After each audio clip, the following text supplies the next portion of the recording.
Hey there, happy hump day to you. I'm meteorologist Stefanie Lauber. Over the hump of the week, over the hump of hurricane season. We're excited about that. There's one area of interest out there, low chance of development, nothing for us to worry about right now. But if you want to learn more about the peak of hurricane season, check out today's science snippet. It's also the hot topics in the tropics, so you can find all the information on our website, christv.com/hurricane. But let's get into what is happening in our forecast, which is a little bit of relief in the mornings. We made it to 79, but believe it or not, enough of a breeze to feel good to start the day, and the high temperature wasn't too bad. We topped out at 94, but you can feel that return of humidity in that a little more air you can wear out there. A number that we've been watching very closely for quite some time is this, our year-to-date deficit on rainfall, now 6.32 inches. So thankfully we have some rain coming up in the forecast, but it can't come soon enough and we need a lot more. But let's talk about the temperature in your neighborhood with the Chris 6 Neighborhood Weather Network.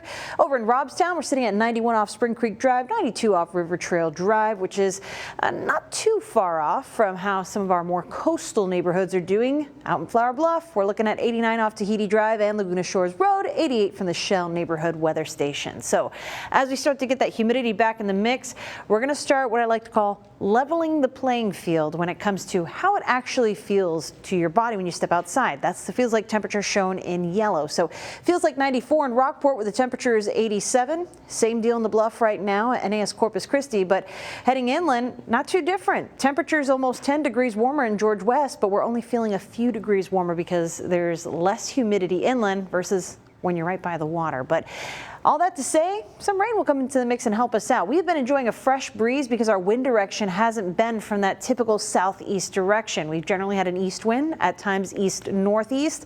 Well, it's heading back to the southeast wind direction. So it's going to make it a little more humid to have the rest of our evening. So if you're planning the dog walk, our start today, Nala Rose again, a fluffy puff that likes to go for the walk.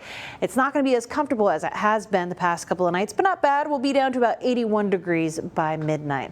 Now, as humidity builds, that gives us the moisture, the water in the air that we need for some rain chances. So we're happy to see that little hump on our graph, but rain chances are going to be best specifically, I think, for Friday morning when most of us are heading to school and work. So not the most convenient, but looking like a decent chance.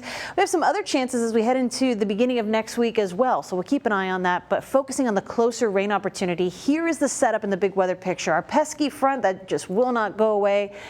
We want it to be closer to us, and it will be a little bit more tomorrow and into Friday. Plus, upstairs in the atmosphere, we have some help because the overall weather pattern is going to help keep moisture right over South Texas. So we have a very juicy atmosphere, just a little spark can get some showers in the mix, and this is what one weather model thinks that will look like for us. Heading into Thursday, might be overdoing it on the rainfall, but you get the scattered nature of the rain. Look at what happens as we head on into Friday morning and start to see more of that rainfall coming in.